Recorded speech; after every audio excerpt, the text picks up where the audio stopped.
Evening all. Yes, I finally got around to having a haircut, so it's haircut, haircut. Anyway, enough of that. So I'm continuing my list of 10 most effective people on the anti-left, and now we're into the top three. So my choice for the bronze medal position is Sargon of Akkad, or Carl Benjamin, as he's also known. Now, I said in my Anita Sarkeesian video, which you can see in my series, 10 People Who Define the Modern Progressive Left, that three people emerged from Gamergate with their reputations, their fame, notoriety, call it what you will, enhanced.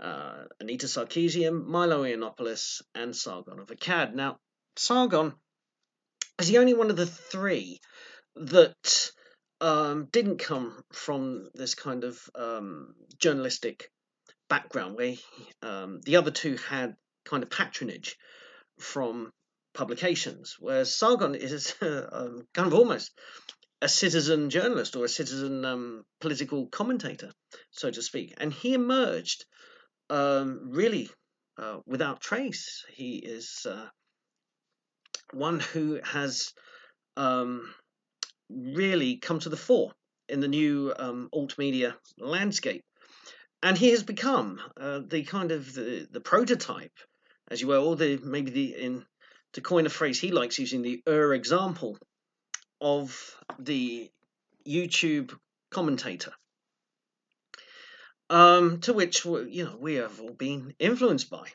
myself included. But I want to have a look at what makes him effective, and to do that, I've got to look a bit into his background and a bit about what he does, where he has come from, and the trajectory he has taken. So I believe that he didn't complete university education. He dropped out and went into regular employment. But that hasn't stopped him from becoming a highly intelligent, articulate, and well-read person. He's incredibly articulate, and he's very well read on philosophy and history in particular, which he uses to good effect. And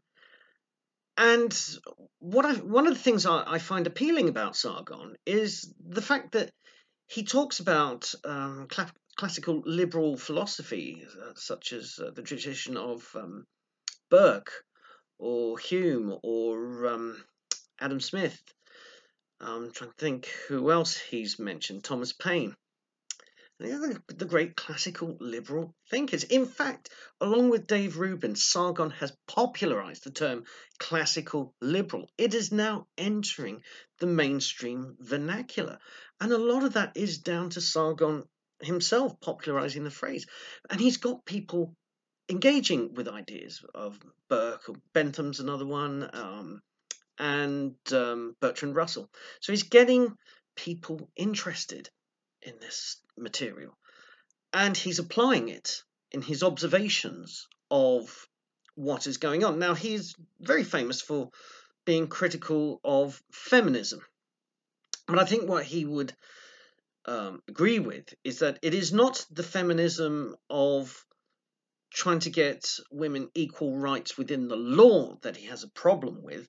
The problem is that feminism has become politicized by the radical left and has become intersectional. It's woven in with the intersectional identity politics and what is termed the social justice warrior movement.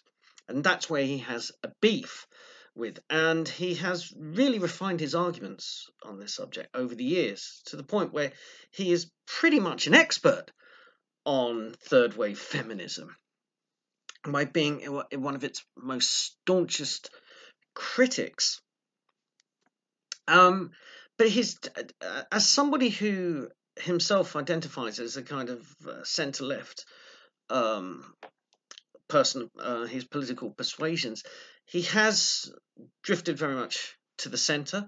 And I think that is to do with not so much him being repelled by the left, but the left have pushed people like him away over the years. I would argue that the left can't help themselves but go on purges every so often if people don't match up to ideological purity. And it was inevitable that the centre left would get pushed out of the labour movement. Um, to me, that sounds inevitable from my perspective. But Sargon has he has gone from being a person who used his YouTube channel to kind of look incredulously at the bizarreness of the left, of the social justice warriors, of the intersectional identity politics brigade. And he used to look mockingly at that. Now he has moved up. He's gone up a gear, joining UKIP, which we'll see how that pans out. My worry about him aligning himself with a political party and by becoming a member of it is that he might lose some of the objectivity he has, the kind of the rigor that he has usually presented his videos with. And because even though he takes an opinion, a very firm opinion, he is always very well reasoned in his arguments.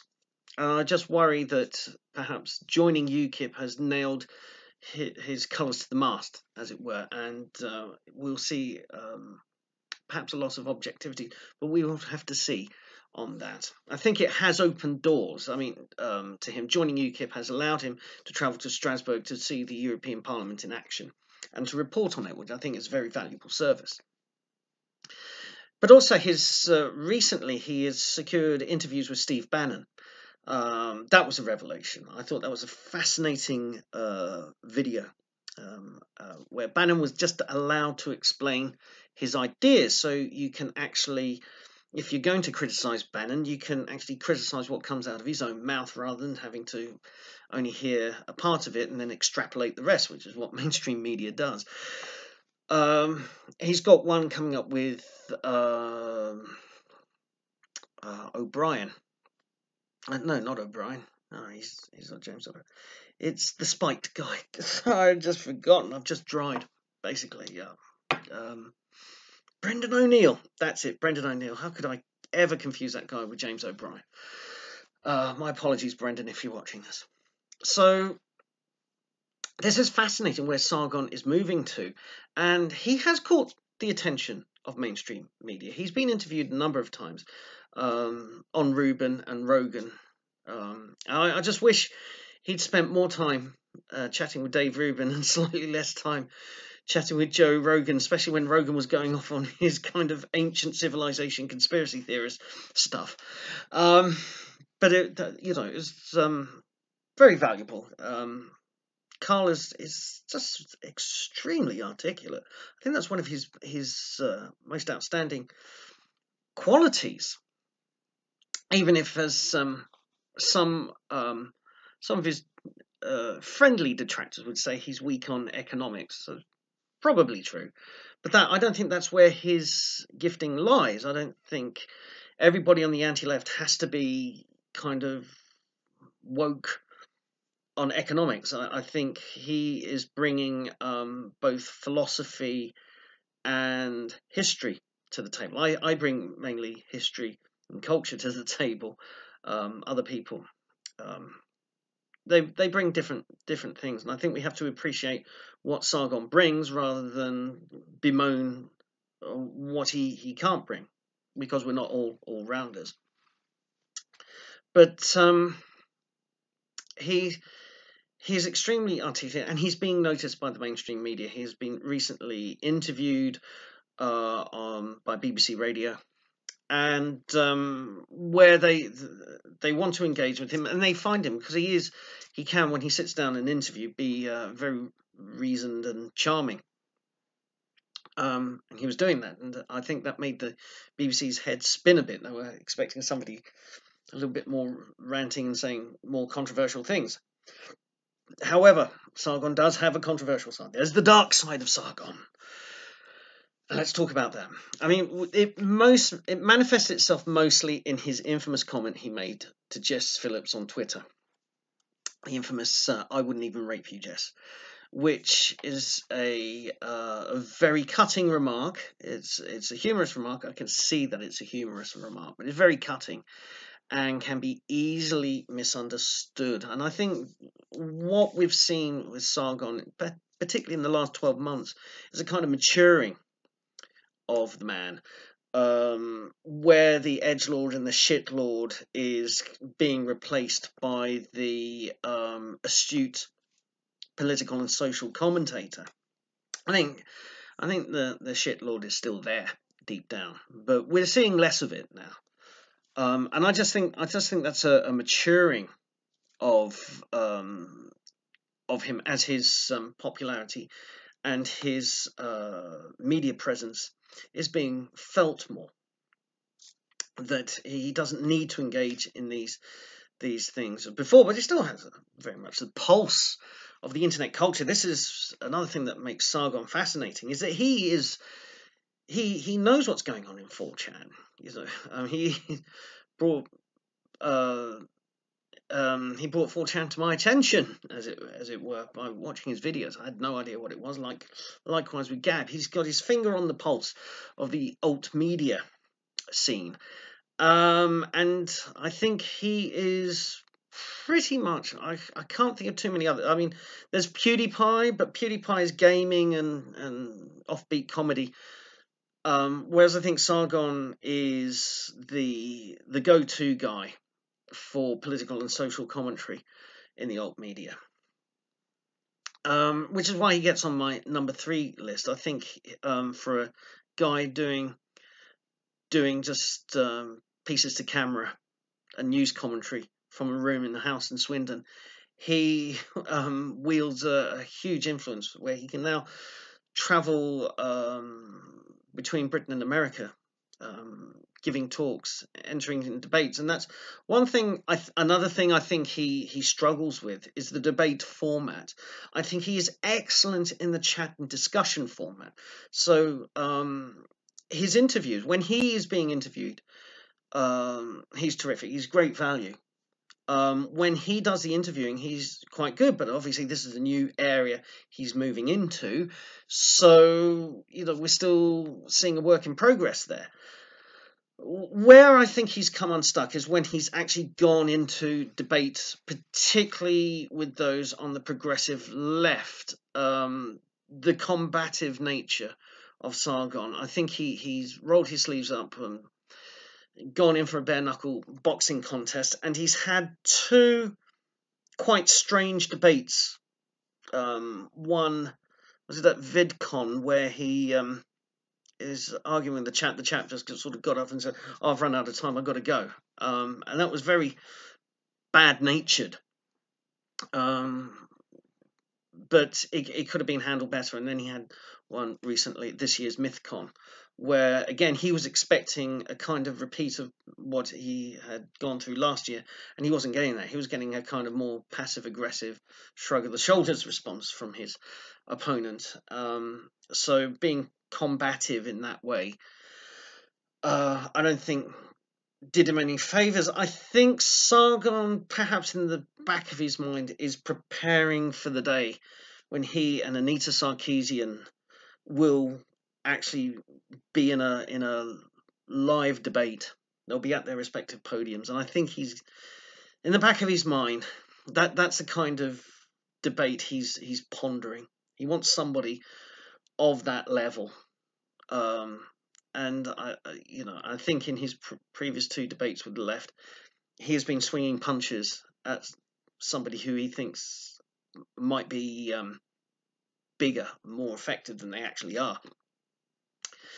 And that brings me to another thing about his presentation style, which I find quite interesting, and that is sometimes when he looks at hit pieces done particularly by left-wing journalists. I use journalists in a very loose way there, but I'm thinking of his particularly addressing things to, say, people like Jack Smith IV, where he looks at the camera and says, "But you don't really believe this, do you?" And he is talking not just to us, the audience, but he's talking directly to his accuser, to the person who is being disingenuous in their reportage.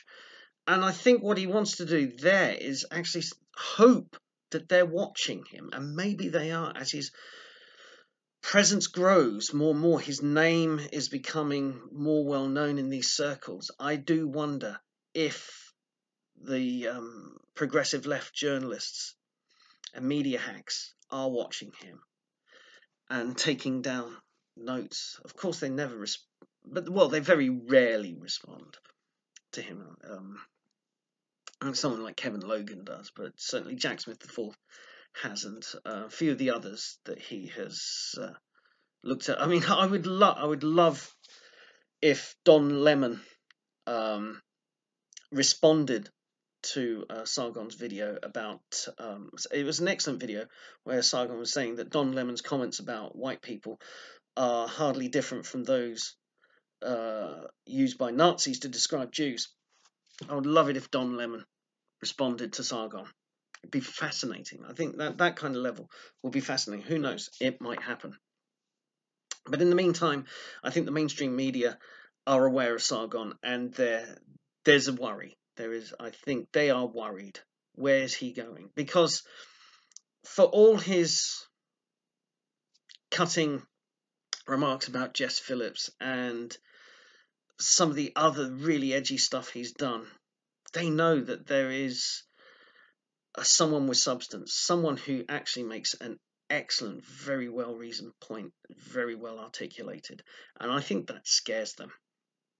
I would much rather they were up against a kind of monolithic thinking moron as their staunchest critic, but they've actually got a self-made